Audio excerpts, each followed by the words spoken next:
So hello mga kulichap, isang magandang gabi sa ating lahat. Ayan, gabi na po at kararating lang namin galing sa aming biyahe galing sa Indang.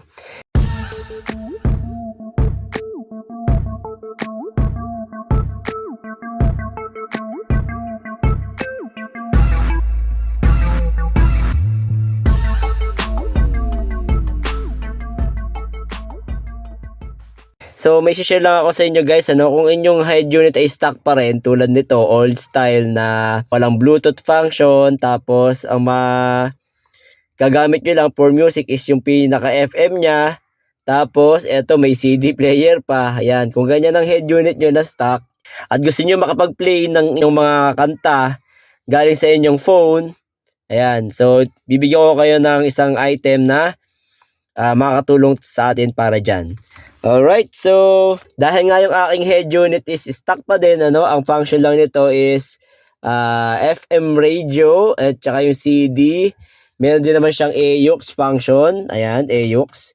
Ayan, pero ayaw nyo naman na maglagay ng wire dyan, So, bumili ako guys ng item galing sa Lazada sa halagang 103 pesos. Ayan, so ito nga lang galing sa H-Linky. Ayan, H-Linky. Actually, ito ay overseas pa at in-order natin para makapag-play ako ng mga songs sa cellphone ko papunta dun sa ating head unit. Ayan. So, marami na siguro sa inyo nakakaalam kung paano to gamitin. Okay. So, ayan. Isa lang siyang parang USB device, Bluetooth, Ayan. Ang model nito is FM02 pala. Sorry. USB type. Ayan. 5 volts. Pwede siya sa 87.5 MHz to 108 MHz. Yun yung kanyang station. Ito, sasalpak lang natin to sa mga USB port natin, At pag naisalpak na natin, ayan, tulad nito, isalpak natin, meron akong lagayan dito. Salpak natin. And then, ayan, pag start natin na ganyan, is makikita nyo, meron siyang station. Ayan yung station niya, 95.0. So, itong 95.0 na yan,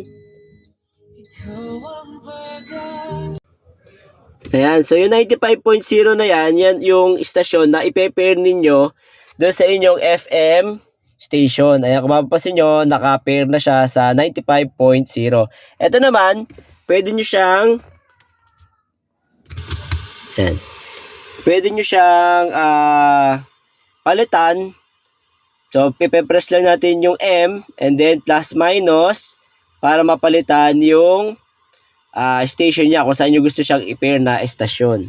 For example, 95.0 siya. So, ipe-press natin yung M sa gitna. Pag nag-blink na siya na ganyan, pwede nyo ilipat yung station. Ayan. Diba? Oh.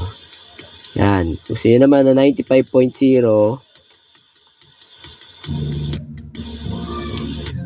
Ayan. Ito kahit na naka full volume na tayo sa cellphone natin at dito, lalakasan natin yung volume. Yan. Para marinig natin ng mabuti yung ating songs, o yung audio niya. Alright, so siguro hanggang dito na lamang ating video at sana piminibag na naman ako kapayapay sa araw na ito. At sa mga hindi pa po nakasubscribe, subscribe lang tayo sa Kulit Shop. Ang shop na makulit pero lang physical shop. See you in my next videos. Bye-bye!